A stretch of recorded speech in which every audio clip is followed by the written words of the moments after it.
Hola, muy buenos días, bienvenidos y bienvenidas a Integrados, el programa del Departamento de Humanidades y Ciencias Sociales de nuestra Universidad Nacional de La Matanza, integrando las 5 carreras que tiene el departamento, cumpliendo estos 10 años de integrados y hoy con la gente de Relaciones Laborales. Vamos a hablar de un tema muy interesante y de un tema que quizás alguna vez sufrimos o nos comentaron o quizás lo vivimos o lo vimos con algún compañero o no en el ámbito laboral. Bueno, vamos a estar hablando de algo muy interesante que es el mobbing en el trabajo y vamos a estar hablando también de sus diferenciaciones, qué es, si hay un mobbing en sentido inverso, si hay un falso mobbing. Bueno, vamos a estar hablando de todo esto con nuestros especialistas que hoy son de carácter internacional. En un ratito ya te voy a estar presentando quienes nos acompañan. Como siempre te digo, Integrados lo haces vos, hace ya 10 años que estás del otro lado y que siempre nos escuchás, así que si querés escucharnos a través de la web en cualquier parte del mundo donde estés, en la radio de la universidad nos seguís los domingos de 8 a 9, www.fm891.com.ar, en cualquier parte del mundo donde estés, la radio de la UNLAM va con vos y después nos podés consumir en nuestra versión de streaming en nuestro canal de YouTube con conversaciones integradas. Nos buscás en YouTube como Integrados UNLAM y allí están las presentaciones de todos nuestros invitados, material para que puedas profundizar en la temática del día y escucharnos cuando quieras. Dicho todo esto, saludo al equipo de Integrados, Dayana García, Angélica Álvarez, Mariela de la Hoz en la producción, Maximiliano Brandoli en la edición y puesta al aire, Luciano Galperín con las redes sociales. Mi nombre es Florencia Romano. Vamos a presentar a los invitados del día de hoy. Cada vez que hablamos de relaciones laborales en nuestra universidad, estamos con su coordinador, el abogado Marcelo Chaer. Marcelo, bienvenido, ¿cómo estás? Hola Florencia, buenos días, ¿cómo estás? Un saludo para la audiencia, es un gusto estar de nuevo con ustedes. Un placer, Marcelo, como siempre. Vamos a recibir a otra compatriota desde Argentina, María Moure, es licenciada en Psicología, profesora adjunta en la licenciatura en Relaciones Laborales y docente en la licenciatura de Educación Física del Departamento de Humanidades y Ciencias Sociales de nuestra universidad. Es integrante, María, del Servicio de Psicopatología Niños, Jóvenes, Adultos y forma parte del programa de extensión sobre burnout y desgaste profesional de la Facultad de Psicología de la Universidad de Buenos Aires y es además docente investigadora en proyectos de la universidad y en la Universidad Nacional del Sur. Un placer recibirte, María, bienvenida. Hola Florencia, muchas gracias por la invitación y un saludo a todos y a todas. Gracias, María. Estamos desde Perú con Karen Marquina Gutiérrez. Ella es abogada por la Pontificia Universidad Católica del Perú, es magíster en Derecho del Trabajo y Relaciones Laborales por la Universidad de Salamanca en España. Posee títulos y estudios en prevención de riesgos laborales en la Universidad de Castilla-La Mancha y actualmente se desempeña como gerente de People Advisor Service en Perú y es autora del libro La prevención del acoso laboral como manifestación del poder empresarial y es un placer para nosotros, Karen, contar con tu presencia hoy. Bienvenida. Muchas gracias, Florencia. Buenos días con todos. Gracias por la invitación también a compartir hoy día un poquito de lo que sabemos todos. Gracias, Karen, bienvenida. Desde España recibimos a María Pons Carmena. Ella es doctora en Derecho por la Universidad de Valencia y profesora en Derecho del Trabajo y de la Seguridad Social de esa universidad. Es miembro del grupo de investigación Vitrage, Violencia, Trabajo y Género de la Universidad de Valencia y es autora del artículo Aproximación a los nuevos conceptos sobre violencia y acoso en el trabajo a partir de la aprobación del convenio de la OIT 190. Un placer recibirte, María, bienvenida. Hola Florencia, muchísimas gracias por la invitación. Para mí también es todo un honor que me hayáis convocado a este programa y muchas gracias de verdad.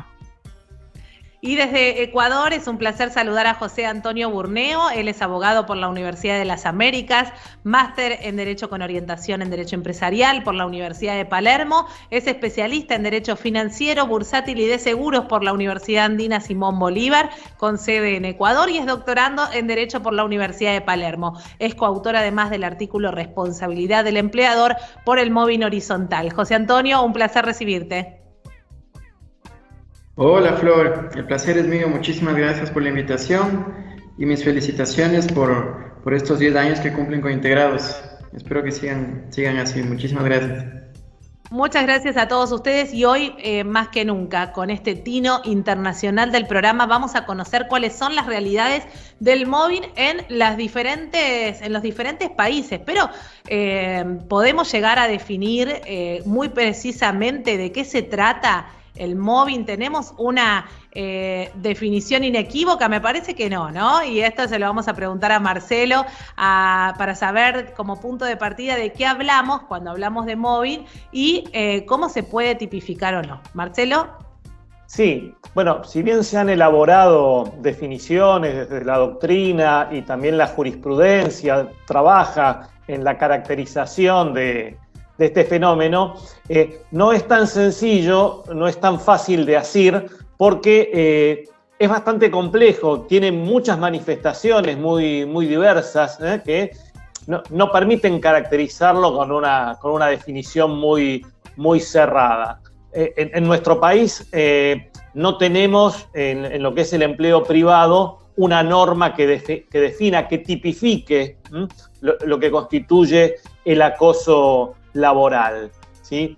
Pero bueno, sí tenemos ciertos elementos que se encuentran presentes, como son las situaciones de hostigamiento, de maltrato, dirigidas hacia uno o más trabajadores en el ambiente laboral y que tienen la suficiente entidad como para afectar la integridad, la dignidad de ese trabajador, su salud psicofísica o inclusive su libertad al limitar la toma de decisiones. Claro. Cuando hablamos de mobbing en el trabajo, quien quiera tomar la palabra, estamos hablando justamente como de este acoso moral, puede ser esto de acosar, hostigar, pero tiene que ser de manera sostenida, digamos, ¿no? Una cuestión que realmente dificulte la vida laboral y que afecte íntegramente a la persona. Digo bien, ustedes que son los que saben me corrigen si estoy diciendo algo que no es así.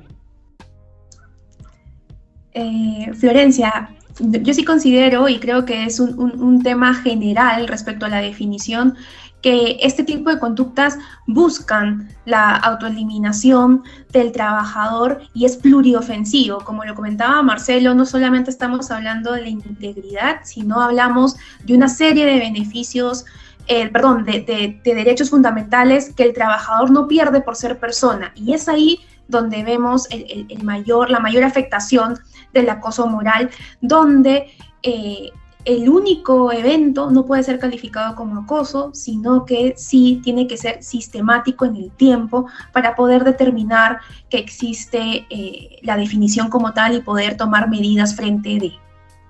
Bien. José Antonio. Sí, Flor, yo la verdad estoy en línea con lo que dice Karen. En verdad que para un acto aislado no nos clarifica mucho lo que podríamos considerar como mobbing, tal cual. Entonces, digamos, yo, si es que lo puedo hacer un parietal, podría decir que es como una gotita que va cayendo y a la final termina haciendo muchísimo daño, pero son estos actos tan reiterados, pequeñitos, a veces imperceptibles, porque, bueno, hay que tener en cuenta también que existe un aspecto de clandestinidad cuando existe este acoso. Entonces, sí, la reiteración me parece a mí algo fundamental del concepto de mobbing también. Claro. ¿El mobbing lo ejerce únicamente un superior o podemos estar hablando que también es ejercido por compañeros de trabajo en el ámbito laboral y también se considera entonces de esa manera mobbing? Hola, Florencia. Sí, normalmente se suele distinguir entre el mobbing transversal y horizontal cuando tiene que ver con los superiores o cuando se da entre compañeros de trabajo. Incluso yo quería ir un poquito más allá, retomando un poquito lo que habéis dicho sobre el concepto de acoso moral o acoso laboral, mobbing. Tradicionalmente, por lo menos lo que yo estudiaba en la doctrina de mi país, de España, pues solían hacer una distinción entre lo que es el acoso psicológico moral frente a lo que es el acoso discriminatorio, porque porque hemos tenido que incorporar toda la normativa comunitaria que sí que hacía una distinción entre acoso, incluyendo acoso y violencia por razón discriminatoria, por razón de género, discapacidad, etcétera. Pero desde hace muy poco, desde el 2019 más o menos, esa tradicional distinción se ha eliminado y ahora sí que tenemos o vamos a tender hacia un único concepto de acoso que puede incluir tanto el acoso por una causa de discriminación como el acoso psicológico, como la violencia física, o sea, englobando violencia y acoso, un poco como hace el convenio de la OIT, el número 190, para llegar más bien a un concepto general en el cual ya ese factor o ese elemento de reiteración no se exija, sino que puede ser acoso por un único acto, y también que tenga una finalidad que es causar un daño, independientemente del tipo de daño que sea, que puede ser psicológico, pero puede ser también económico, puede ser también físico, o sea, llegando un poco a algo. Y retomando un poco con respecto a lo que hemos dicho de los tipos de acoso, también el convenio habla de lo que es la violencia externa, es decir, cuando el acoso o la violencia viene de alguien que es ajeno a la relación laboral, trabajador-empresario. Muchas gracias. Interesante esto que decís, María, de poder englobar en acoso toda aquella conducta, ¿no?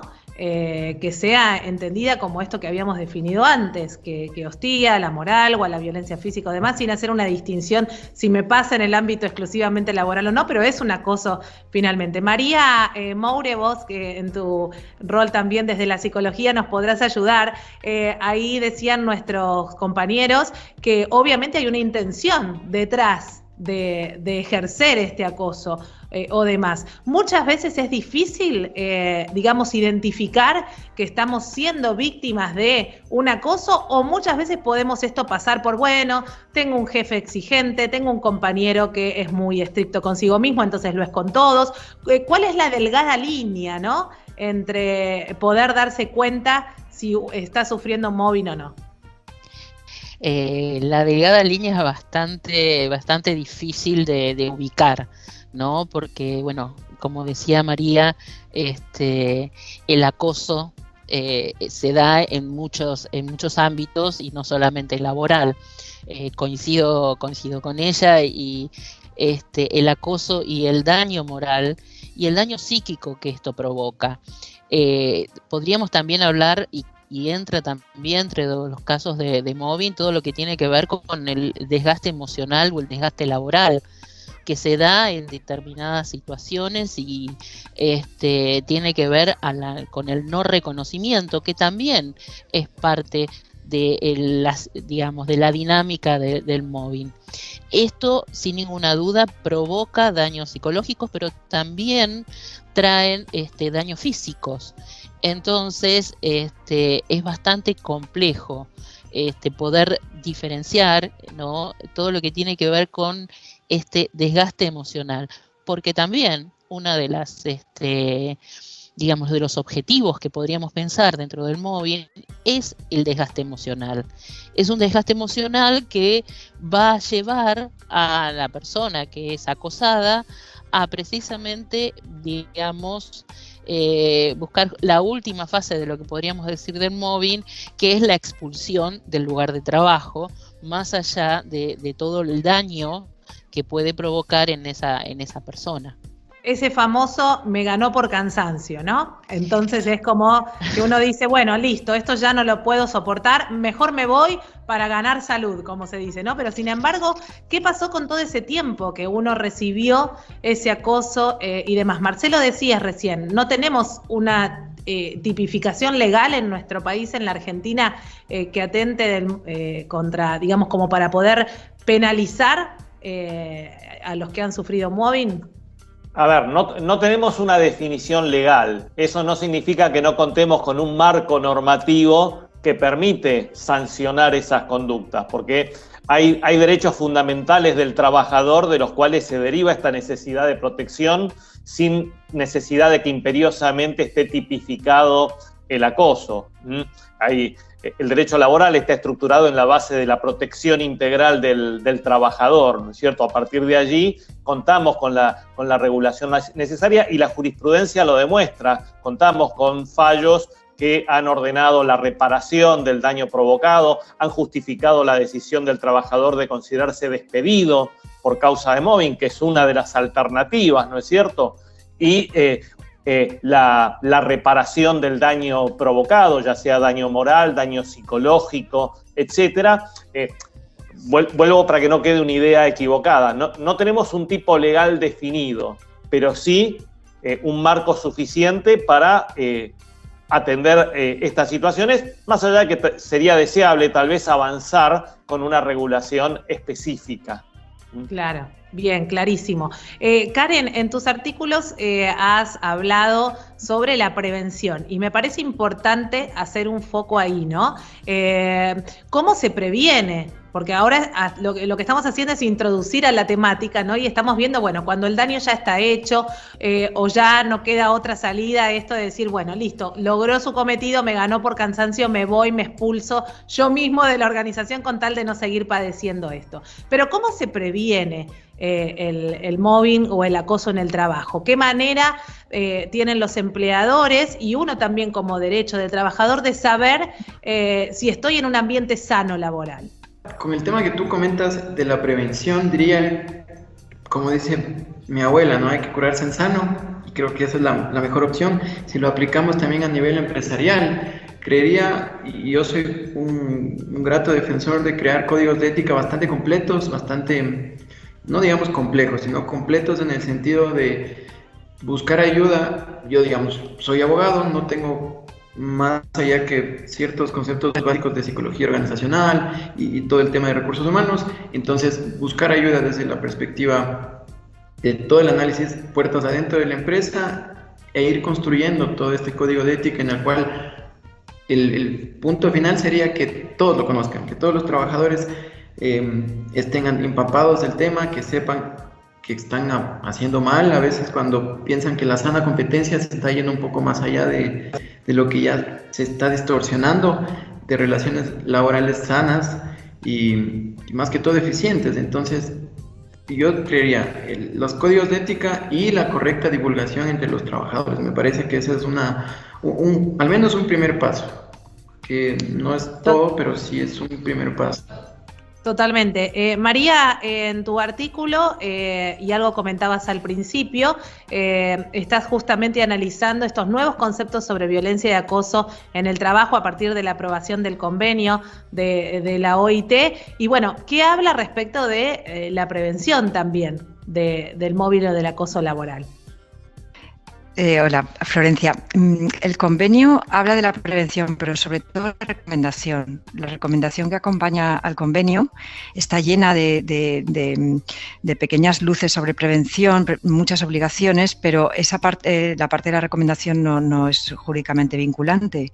Y yo creo que es ahí donde está la clave. O sea, el vincular el tema del acoso y violencia con la seguridad y salud en el trabajo, ver cómo se pueden evaluar los puestos y ya no solamente, como ha comentado José Antonio, todo lo que tiene que ver con esos protocolos de actuación y de prevención, etcétera, sino me preocupa a mí especialmente, y eso sería dirigido a nuestra experta psicóloga, cómo se puede detectar al potencial agresor. Es decir, ¿puede una empresa, no sé si eso es hasta legal hacerlo, ¿no? Es decir, está claro que es muy difícil distinguir lo que es una tensión laboral o un conflicto en el trabajo de un acoso y una violencia. Eso es muy difícil pero ¿sería posible identificar a potenciales agresores dentro de una empresa o no? ¿O eso ya rozaría? Es decir, algunas empresas vemos que hacen unos test psicotécnicos o psicológicos. ¿Eso roza la línea entre lo que es legal e ilegal o constitucionalmente está permitido o no?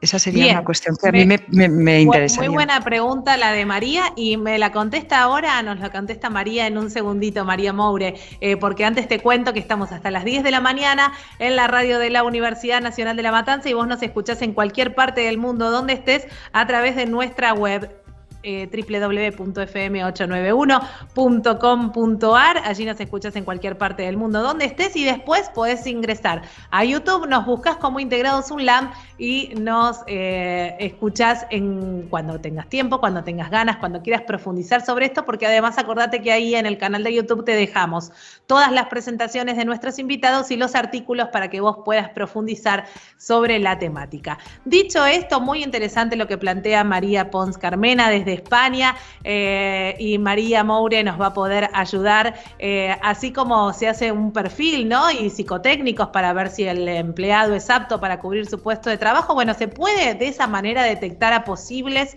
digamos, acosadores en el trabajo o que puedan llegar después a desencadenar en situaciones violentas. Sí, se puede dentro de los psicotécnicos o los aptos que se realizan. Hay una batería de test que lo pueden detectar. Lo que se puede detectar son características y perfiles que lo pueden constituir en un agresor. Y también a personas que pueden o que tienden a establecer conflictos interpersonales que, si bien no están dentro de la categoría de moving, sí, digamos, hay que tener en cuenta. Independientemente de eso, hay algunos tests que son muy largos.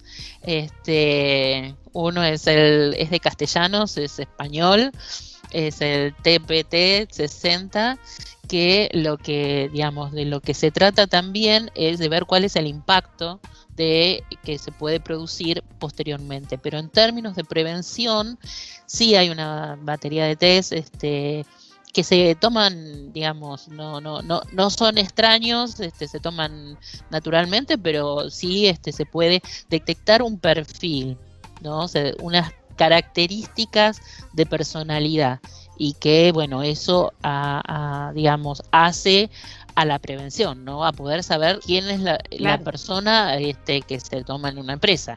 Sí, totalmente. Es posible y no es ilegal, porque un psicodiagnóstico, por lo menos en Argentina, un psicodiagnóstico o digamos, o todo lo que tiene que ver con los test preocupacionales o prelaborales, están, digamos, si Marcelo no me corrige, digamos, él es el abogado, están validados, ¿no? También desde lo legal, y no me extiendo mucho más, digamos, con lo que tiene que ver con ya cuando está constituido y hay una demanda, con todo lo que tiene que ver con las pericias psicológicas a nivel legal. No sé si te he contestado, María, adecuadamente. Perfectamente, muchísimas gracias, María. Marcelo, es legal lo que cuenta María, se hace. Sí, perfectamente. Sí creo que tendríamos que tener cuidado en que no se constituya en un mecanismo discriminatorio, porque estaríamos condenando por anticipado, ¿no? Me hacía acordar aquella película de Tom Cruise, Minority Report, donde se condenaba a la gente antes de que cometieran los delitos, ¿no? Pero tal vez sí se podría pensar en políticas de concientización, de sensibilización, frente a personas que presenten este tipo de perfiles también, ¿no? Y que buscaría una solución más de fondo, no sería simplemente no incorporar a alguien que pienso que puede generar problemas, sino trabajar para evitar el problema en el futuro. Pero bien. Es perfectamente legal. La inquietud de María, se la respondo, es legal. Bien. Antes de pasar a Karen, José Antonio, no me quiero ir de este punto, porque en tu trabajo justamente lo que ahondás es en el móvil laboral en sentido horizontal, y cómo el empleador es también un poco responsable, ¿no?, de ese ambiente de trabajo. Y algo nos contabas de lo importante de tener un código de ética bien preciso, pero digo, quizás combinando, ahora pienso con ustedes, ¿no?, esto que dice María de la posibilidad de hacer estos psicotécnicos, digo, el empleador también tiene que usarlo, quizás, como para poder estar atento al momento de que se desarrolle alguna situación en el ambiente laboral entre sus empleados. Y vos, José Antonio, justamente lo que hablas es de la responsabilidad que debe tener el empleador para generar un ambiente de trabajo saludable. Sí, Flor, la verdad es que la idea de ese trabajo justamente surgió con la novedad que se incluyó en la normativa de acá, tal cual la tipología del acoso laboral, pero se la incluyó con una particularidad en 2 artículos distintos, en uno para conceptualizarlo de una forma muy amplia, con el objetivo de darle un alcance bastante completo, y la otra tipología que tuvo es como una obligación del empleador a entregar un ambiente sano. Entonces, claro, a partir de esta novedad que existió y un caso en particular que yo tuve en la práctica, digamos, de mi profesión, en la cual el empleador sí fue efectivamente responsabilizado porque se demostró que no tuvo ningún otro mecanismo más allá de, no sé, 2 o 3 entrevistas antes de iniciar la relación laboral con esa persona que fue la afectada, pero no logró demostrar más allá de eso que en serio entregaba un escenario propicio para las relaciones de trabajo. Era una oficina que sí, o sea, no hay un riesgo de un desgaste físico notorio, pero sí hay una competencia muy alta entre sus trabajadores porque eran ventas. Entonces, a raíz de eso, sí, yo tomé la idea en la cual después desarrollé la propuesta de darle responsabilidad más allá al empleador de solo, digamos, cuando inicia la relación laboral, sino a lo largo de toda esta relación existente con sus trabajadores, entregarles un ambiente, un escenario propicio, necesario, en el cual ellos puedan desarrollarse, y más allá, el argumento en el cual, digamos, fue el final de todo, es que no entregó un mecanismo de denuncia a los trabajadores para que ellos puedan presentar sus, digamos, si se sentían acosados, ellos no tenían mecanismos de denuncia tal cual dentro de la empresa, que es una obligación.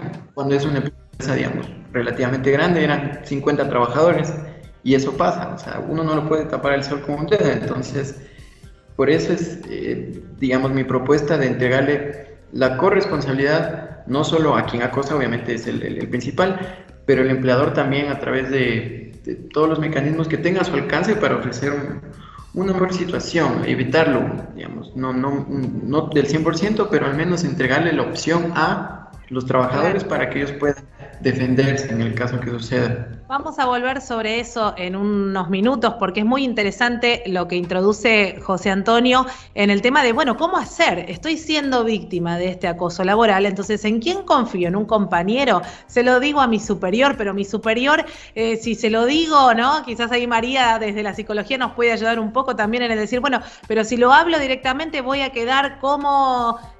cómo me van a tildar, cómo me van a tomar. Bueno, vamos a retomar en esto en unos minutos, pero ahora Karen, que la hemos también retomado a la conversación, y Karen, vos en tu trabajo has hablado específicamente sobre la prevención, ¿no? Del móvil. Queríamos conocer tu opinión al respecto. Sí, disculpen, tuve problemas de conexión. Básicamente en la línea la comentaban anteriormente, mi trabajo se enfoca en el papel de garante que tiene el empleador dentro de la relación de trabajo, donde esta garantía que se extiende para asegurar a partir de la buena fe laboral que debe surgir en esta relación de dos, donde el empleador y el trabajador, genera de que, si bien es cierto, no está escrito en cuanto a la normativa peruana la obligación de controlar el acoso laboral, sí se entiende un deber tácito de proteger al trabajador en el ambiente de trabajo, donde no solamente tiene la facultad de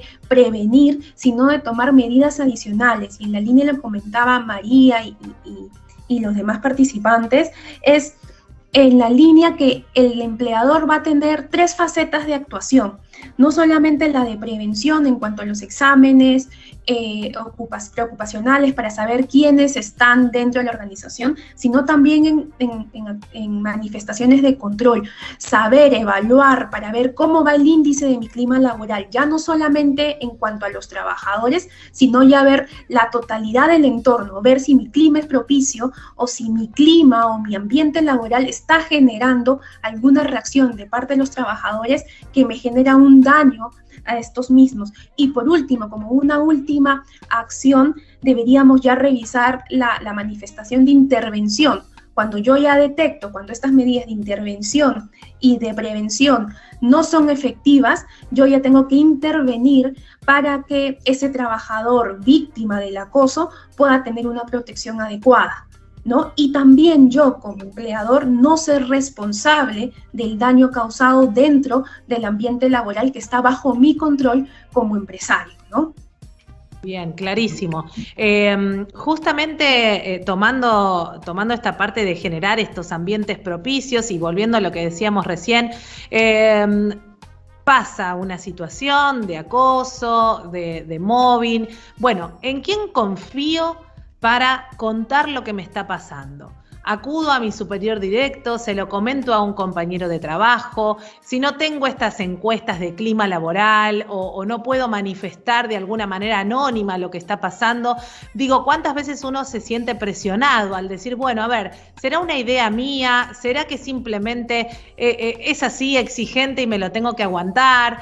¿Será que yo estoy un poco mal predispuesto? ¿No? ¿Cuántas veces uno quizás duda sobre la situación? ¿No? Quizás incluso hasta negándolo, ¿no?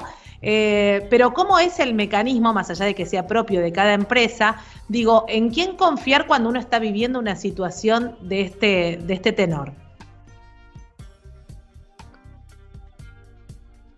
Me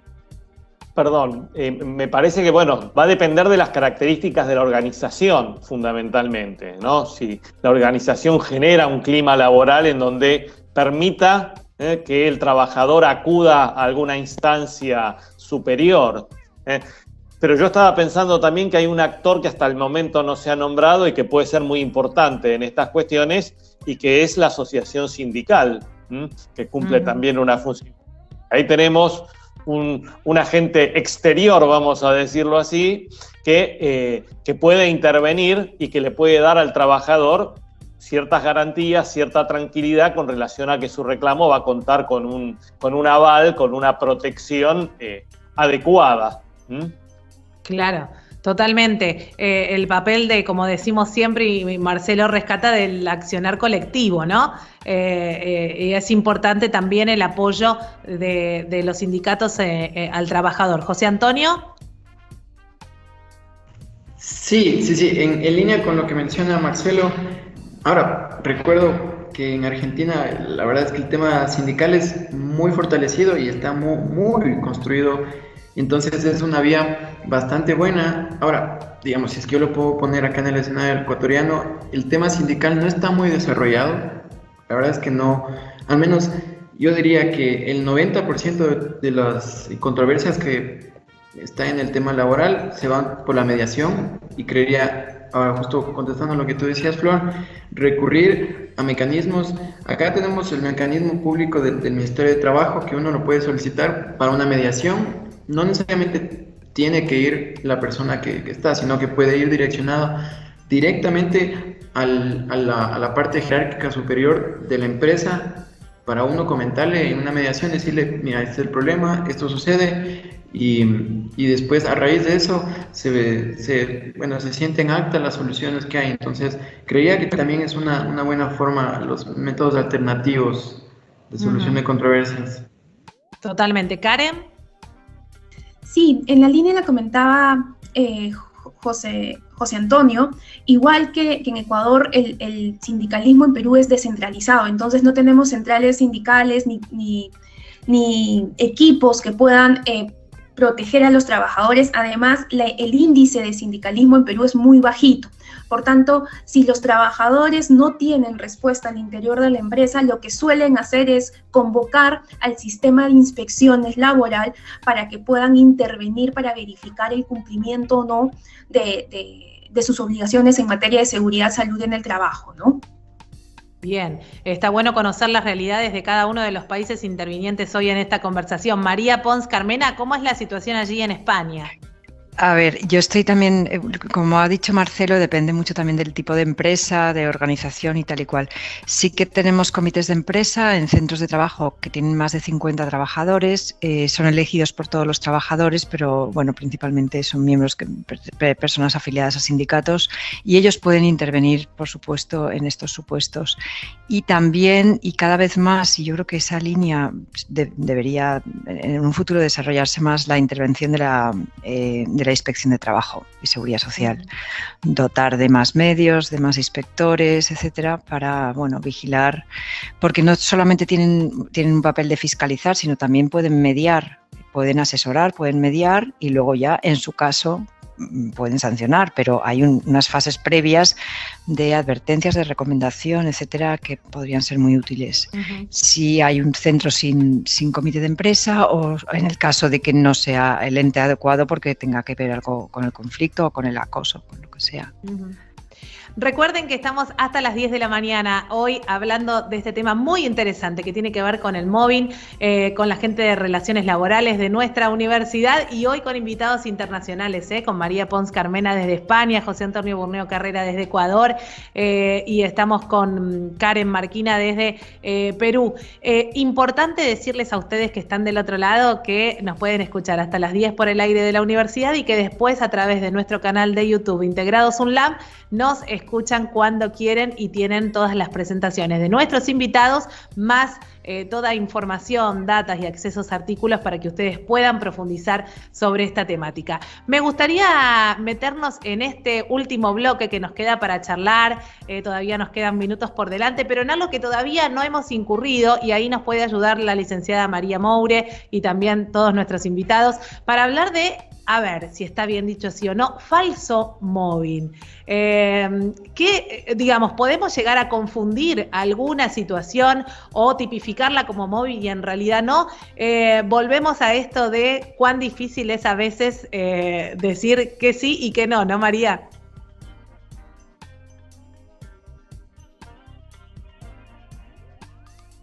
Sí, es bastante difícil, porque hay una cuestión de que es como un mobbing invertido, ¿no? Uno podría pensarlo así, y las características que tiene el falso acosado, podríamos decir, son aquellas que podríamos pensar en el acosador. Entonces es bastante complejo, y también uno podría pensar que hay características psicológicas que hacen a que se produzca este falso mobbing, ¿no? Una de las cuestiones es que todo este desarrollo de lo que tiene que ver con el mobbing hace que también aparezca también cuestiones que tienen que ver con un falso mobbing, ¿no? Entonces, esto es parte, digamos, de esta realidad. Uno podría pensar que el falso mobbing es un acosador encubierto, que puede o no percibirse como tal, y esto puede ser consciente o inconsciente. Entonces es bastante difícil, porque también lo que tiene como agregado son características tanto de la personalidad como de su entorno, o cómo desarrolla ese proceso de falso mobbing. Entonces es bastante difícil, si bien se podría pensar, y hay autores que lo han desarrollado, cuáles serían los indicadores para poder pensar digamos, lo que es el falso mobbing, para diferenciarlo del real mobbing, porque si no estaríamos como digamos, acallando lo que es el verdadero mobbing, pensando, digamos, que hay uno falso y digamos, y viceversa, ¿no? Es bastante complejo, y quisiera agregar con respecto a lo que dijo Marcelo y lo que dijo José Antonio. Sí, en Argentina tenemos digamos, los gremios o los sindicatos que tienen como una forma para poder digamos, denunciar, y de hecho he hecho alguna intervención en algún gremio con digamos, para poder detectar y bueno, llevarlo a la justicia, lo que tiene que ver precisamente con un acoso laboral que no siempre es encubierto, pero sí es encubierto por la organización o por las instituciones a los cuales el acosador representa, ¿no? Entonces me parece que están ambas, digamos, me parece que, bueno, un poco quería acotar a lo que ya se estaba hablando, y esta otra figura, que es la del falso mobbing, que es la quizás menos conocida, si se quiere. Sí, de hecho hay autores que hablan de esto del falso mobbing o del mobbing subjetivo, ¿no? Pero que tiene que ver, me parece muy importante esto que decís, María, de en realidad buscar alguna característica para detectar, pero nunca, digamos, como para acallar o invisibilizar cuando sí se está siendo sujeto de mobbing. Por eso es un tema muy interesante y muy difícil también. Volvemos a esto de la delgada línea, ¿no? Entre saber qué es mobbing, qué no, cuándo estoy sufriendo de este mobbing y cuándo no, y cuándo yo sin saberlo o inconscientemente me estoy convirtiendo también en un acosador en el ámbito laboral. Otro tema importante que me parece tratar en estos minutos, después de ahora en unos minutitos les voy a dar a cada uno un espacio para que pueda dejar una reflexión sobre el trabajo de hoy y lo que hemos estado hablando, pero me parece importante, Marcelo, también el hablar de la formación, ¿no?, de futuros profesionales en relaciones laborales que puedan justamente ser capaces de generar quizás políticas o códigos de ética o intervenir en las políticas públicas para poder, por ejemplo, hacer frente a estos casos de mobbing o poder estar atentos a detectar dentro de un ambiente laboral cuando se están sucediendo algunas de estas situaciones.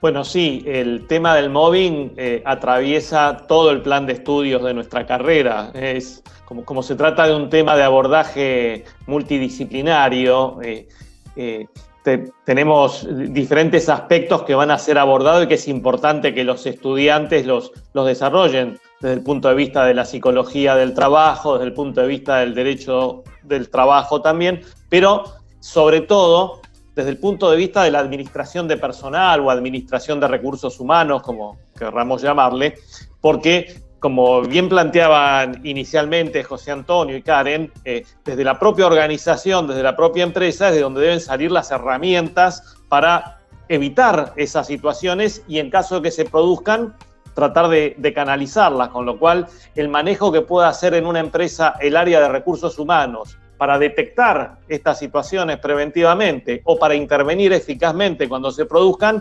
es fundamental. Por ello, para nuestros futuros profesionales es muy relevante el conocimiento de este tema. Les voy a empezar a dar la palabra a cada uno de ustedes para que puedan hacer su cierre y dejar el pensamiento, una conclusión de lo que charlamos hoy o quizás también líneas a futuro para seguir charlando en próximos programas. Comienzo con vos, María Pons Carmena, desde España, si te parece. Bueno, muchísimas gracias por darme la oportunidad de hablar en este foro tan interesante con estos profesionales tan buenos. Yo un poco la idea general es, bueno, que todo el tema del acoso es muy, muy importante, que además con la pandemia pues las situaciones se están agravando, que es algo que no se ve, que es invisible, que no llega a los tribunales, que cuando llega a los tribunales no es fácil probarlo, por lo tanto se invisibiliza aún más, que está totalmente relacionado con la seguridad y salud en el trabajo, por lo tanto hay que prevenir, hay que evaluar los puestos de trabajo, los entornos, las características personales, todo. Y bueno, y si falla la prevención, pues la tutela ha de ser efectiva, si no es judicial, que sea administrativa, si no es posible probar, pues que sea, aunque sea una multa por parte de la Inspección de Trabajo, y que bueno, que muchas gracias y que ha sido interesantísimo estar con vosotros. Gracias a vos. Karen Marquina, desde Perú. Gracias por el tiempo. Puntos importantes, creo yo, que es una tarea pendiente para todas las legislaciones, haciendo énfasis en Perú, que es un tema muy incipiente, todavía está pendiente de regulación, tenemos ciertos lineamientos a través de la seguridad y salud en el trabajo, entonces creo que es importante que nosotros como trabajadores, miembros de la sociedad, interioricemos y seamos conscientes de que no debemos dañar, que hay una tolerancia cero y que a partir de nosotros mismos promovamos estas medidas de protección, la estructura de que hay una tolerancia cero respecto al acoso laboral y a cualquier tipo de acoso. Yo creo que a partir de ahí, como sujetos, como actores sociales, desde la empresa vamos a poder construir una definición y una mejor protección para evitar conductas que puedan dañar a terceros, incluidos a los compañeros de trabajo. Importantísimo, gracias Karen, pero esto que menciona, ¿no? El solo hecho de constituirnos como personas de bien, ¿no? Entonces digo, desde el punto de partida de no hacer daño en ningún ámbito, tampoco lo haríamos en el ámbito laboral, ¿no? José Antonio Burneo Carrera, desde Ecuador, tus conclusiones. Muchas gracias, Flor. Sí, la verdad es que agradezco muchísimo por la invitación y haber compartido con todos ustedes. Son magníficos expositores y la verdad yo también quisiera ahondar un poco por el tema de los empresarios. Las relaciones de trabajo, bien o mal, siempre van a tener una desigualdad en su fondo y creo que todo debe partir más bien de la educación de quienes van a decidir ser empresarios y van a buscar generar trabajo y van a tener trabajadores a su cargo. Entender que la complejidad en sí mismo de la relación de trabajo ya de por sí nos va a volver locos en cierto sentido. Entonces, los que vamos a decidir ser empresarios y generar empleo, tenemos también tomar en cuenta la responsabilidad social que tenemos para con nuestros trabajadores y bueno, creo yo que el objetivo sería educarnos, prepararnos, saber, conocer las necesidades que tienen los trabajadores y desde mi ámbito en el derecho, creería yo también que buscar nuevas herramientas que al final, si bien uno tiene todas las externas, buscar herramientas internas que sirvan para la prevención y cuando suceda, evitar evitar el daño lo más que se pueda y la revictimización, que también es un tema muy, muy crítico en el mundo. Muchísimas gracias, Flor. Gracias a vos, José Antonio. Licenciada María Moure.